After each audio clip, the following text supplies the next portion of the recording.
Subscribe करें हमारे YouTube channel साधना gold को और पाएं वीडियो सबसे पहले। और हाँ, बेल आइकन दबाना ना भूलें। अभिमान। अच्छा ये बताओ, आप में से कितने लोगों को अभिमान है? यहां आप नहीं बताएंगे पर लोगों को रहता। जरा सी गाड़ी आ जाए, बंगला आ जाए, दो पैसे कमाने लग जाए तो आदमी ऐसे ऐसे नहीं चलता, ऐसे ऐसे चलता है।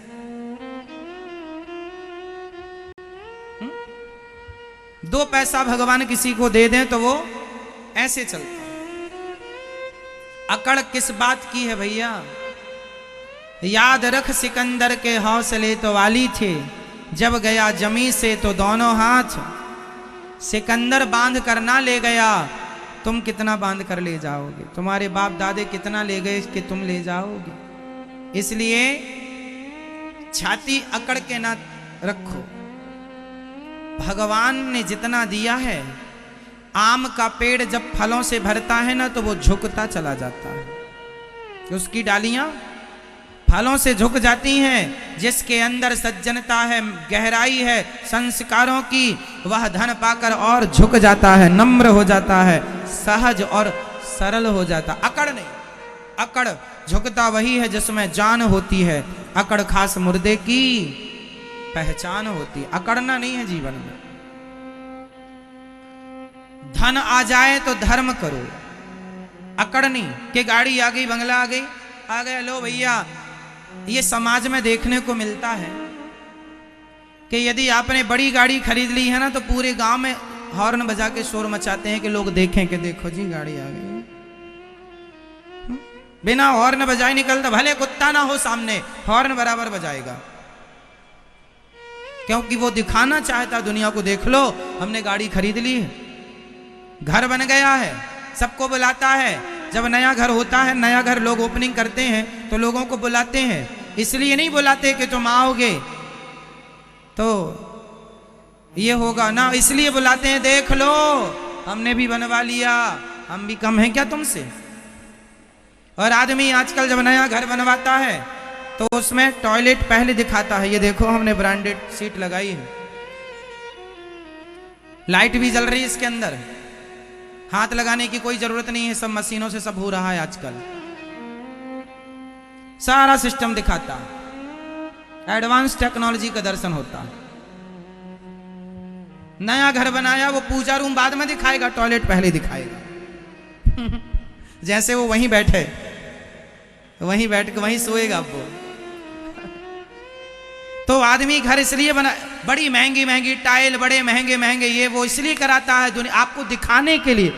गुजारा तो झोपड़ी में भी हो रहा है साहब, गुजारा तो झोपड़ी में हो रहा है। आलीशान बंगले लोग इसलिए नहीं बनाते कि उसमें रहना है, रहने के लिए नहीं, दिखाने के लिए बनवाते हैं। देखे दुनिया कि हम कम नहीं हैं, हम भी मालिक हैं, सेठ हैं, हमारी भी हैसियत जानते हो क्या है? इसलिए आलीशान बंगले बनाए जाते हैं साहब, तुम्हें दिखाने के लिए, वरना गुजारा तो एक कमरे में भी हो जाता है।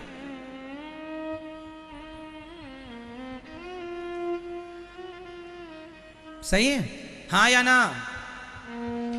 ये दुनिया दिखावे की है और लोग समझ नहीं रहे हैं कि जितना दिखाओगे उतना दुखी होते चले जाओगे।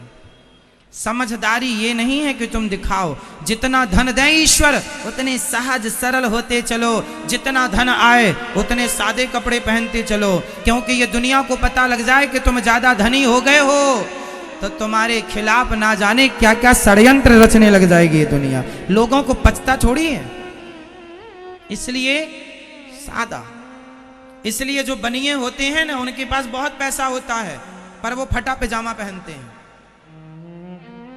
फटा पजामा पहन के चलेंगे, फटी शर्ट पहन के, क्योंकि अपने पास तो भगवान ने दिया, मेहनत चोरी करके तो लाए नहीं है भैया, लेकिन दूसरों को पचता नहीं, इसलिए कुछ चीजें छिपाने की होती हैं। क्या क्या छिपाना चाहिए? भोजन, भजन, धन और स्त्री। कितना भजन करते, इसलिए माला को गौमुखी के अंदर डाल के जपा जाता है, इसलिए माला को, मैया को जगा दो मेरी माँ, सो रही हूं मैं। तो माला किसके अंदर जपा जाता है? गौमुखी के अंदर डाल के ना, क्योंकि माला भजन भगवान का चिंतन छिपा के करना चाहिए, एकांत में बैठ के करना चाहिए, कोई देखे ना।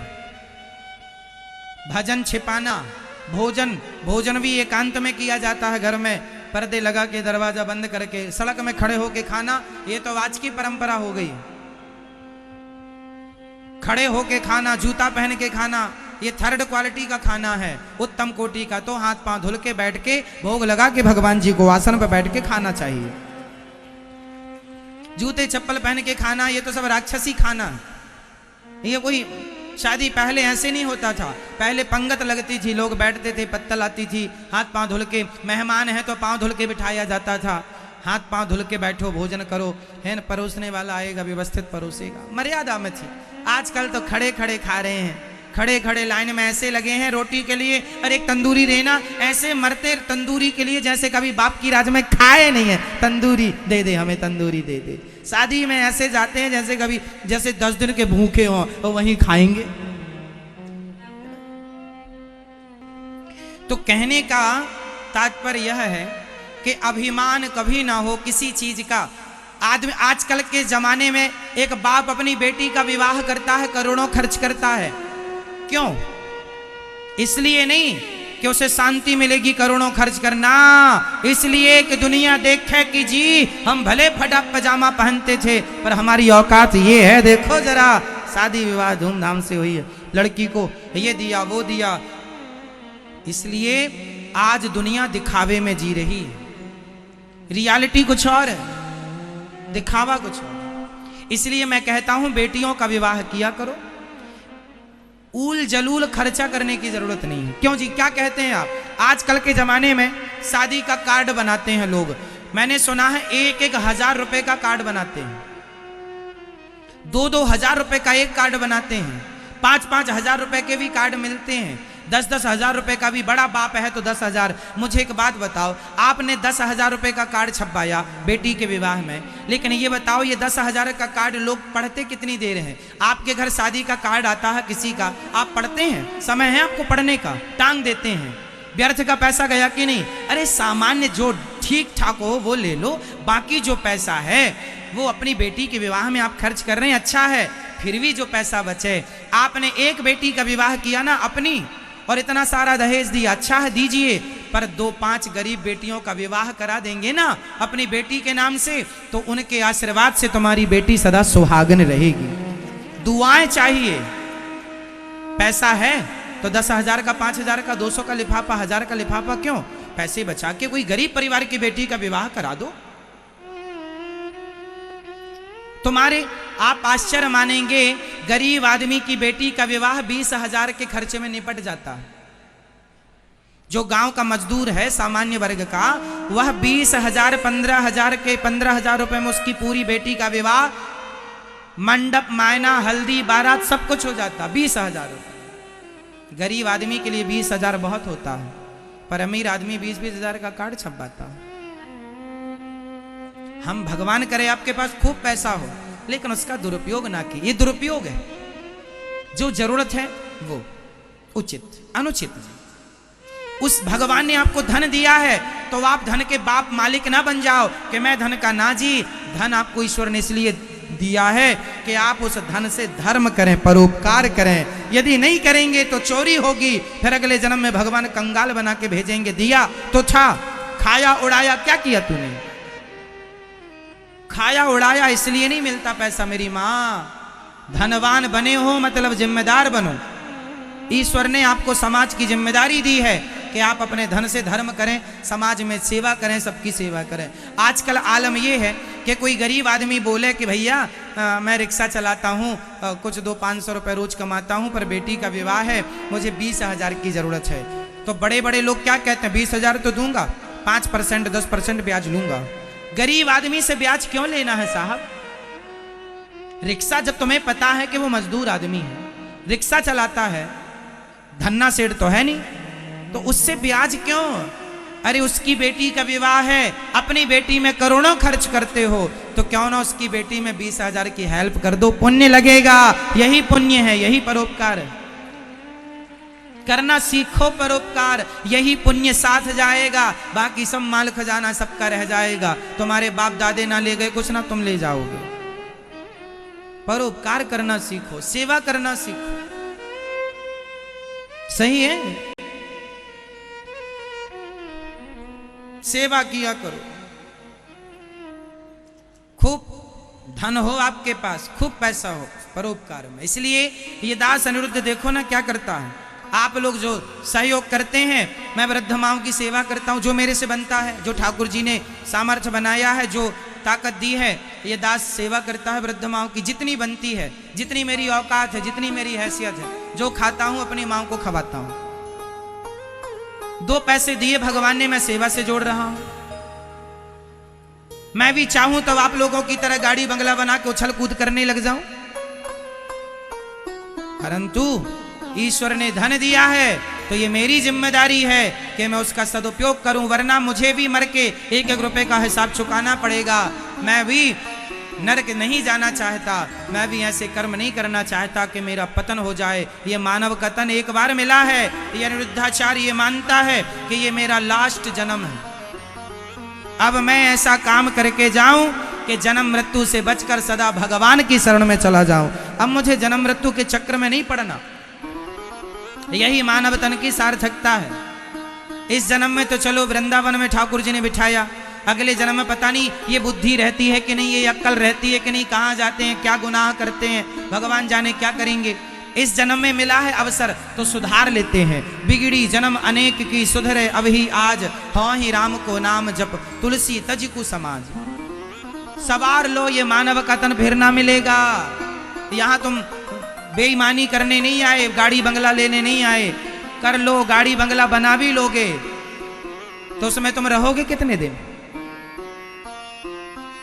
10 साल, 20 साल, 50 साल, 100 साल बाहर कर दिया जाएगा। चलो खाली करो घर, कमरे में पड़े रहते रहे, उठाओ 4 लोग उठा के फूंक के आ जाएंगे। तुम्हारा घर मेरा घर, मेरा घर मेरा घर। घर जस का तस है, लेकिन घर में रहने वाले तुम बदल गए, हाँ चले गए। इसलिए अपनी हैसियत याद रखो। हम सबको जाना है, यहां हम परमानेंट नहीं है। आप लोग परमानेंट हैं? आपके दादा परदादा परमानेंट रहे क्या? हाँ, फिर अपनी भी तैयारी में लगो। परोपकार संग जाएगा धनानि भूम उपसवश्च गोष्ठे नारी गृह द्वारी जनः श्मशाने देहश्चितायाम परलोक मार्गे धर्मानुगो गच्छति जीवे। कहा जो धर्म करेंगे, पुण्य करेंगे, वो संग जाएगा। मरेगा पुण्यात्मा भी, मरेगा पापी भी, पर पापी मर करके जन्म मृत्यु में उलझा रह जाएगा, और पुण्यात्मा समझदार है जो एक बार बना मनुष्य अब दोबारा 84 के चक्कर में ना फंसे, सदा के लिए भगवान के बन जाओ। अभिमान हम किसका करें? बताइए, आपके पास क्या है अभिमान करने जैसा? किस बात का? किस बात का अभिमान? आप बताइए, आप लोगों में से कितनों के पास खुद का घर है? हाथ उठा के बताओ। जिसका खुद का घर है वो हाथ उठाए। है? जो घर आपका है उसकी रजिस्ट्री आपके नाम की होगी, पर फिर भी उसे अपना ना मानना। ये घर मेरा नहीं है, ये घर भगवान का है, ये मान के चलना। और हम भगवान के किराएदार हैं, तुम्हारा कुछ भी नहीं है। कोठरी खाली करा ली जाएगी जब तेरी डोली निकाली जाएगी। आप कब्जा नहीं कर सकते। कितने दिन का कब्जा है आपका? एक दिन तो 4 लोग उठाएंगे और आपको बाहर कर देंगे। चलो बाहर। बड़ा कहते थे ये घर मेरा, ये घर मेरा ना। इसलिए हम सबकी असली हैसियत क्या है, औकात क्या है? जब हम मरते हैं ना तो हमें लोग ले जाकर जला देते हैं चिता पर, और जलने के बाद क्या बचती है? जोर से राख। और वो राख 50 रुपए के घड़े में आ जाती है। मैंने घड़े का रेट भी पूछ के रखा है, पहले 25 का था, बढ़ के 50 हो गया। 50 रुपए के घड़े में आप लटक रहे होंगे, अभी 50 लाख की गाड़ी में चल रहे हैं, 50,000 के गद्दे में सो रहे हैं, 50 लाखों करोड़ों के बंगले में रह रहे हैं, लेकिन सच्चाई ये है कि एक दिन 50 रुपए के घड़े में आप पूरे के पूरे समा जाएंगे और कोई राख निकाल के फूंक मार देगा तो उड़ जाएंगे। ये आपकी, ये हमारी सबकी औकात है, हैसियत, इसलिए अपनी औकात ना भूला करो, अपनी औकात में रहो, मुट्ठी भर राख हो। घमंड किसका है? किसका? रावण की लंका, जिसकी लंका सोने की थी, उसका घमंड ना चला, हमारा तुम्हारा कितने दिन चलेगा? सही है मेरी माँ। इसलिए मिट्टी का खिलौना मिट्टी में मिल जाएगा, ये मिट्टी का खिलौना है, आज नहीं कल। इसलिए अब घमंड किसका करें, सादगी से रहा करो मेरी माँ, अभिमान ना किया करो। सही है ना मैया? मैया जी, ओ मेरी माँ, सुन रही हो मेरी माँ? तो हम सब क्या है? मुट्ठी भर राख है। घड़ा कितने का आएगा? 50 रुपए का, पूरी राख आ जाएगी। इसलिए समय मिल जाए तो एक घड़ा लाके घर में लटका देना, ताकि याद रहे कि हम एक दिन इसके अंदर आना है। घमंड किसका करेंगे? ऐसे ऐसे ना चला करो, अच्छे से चला करो। हे प्रभु, ये सब कुछ आपका है, अपन तो राख हैं। हे प्रभु, ये सब कुछ, बोलो हे नाथ, ये सब कुछ आपका है, हम आपके हैं, हमें अपनी भक्ति देकर कृतार्थ कीजिए। हे नाथ, हमें कभी अभिमान ना आए, घमंड ना आए।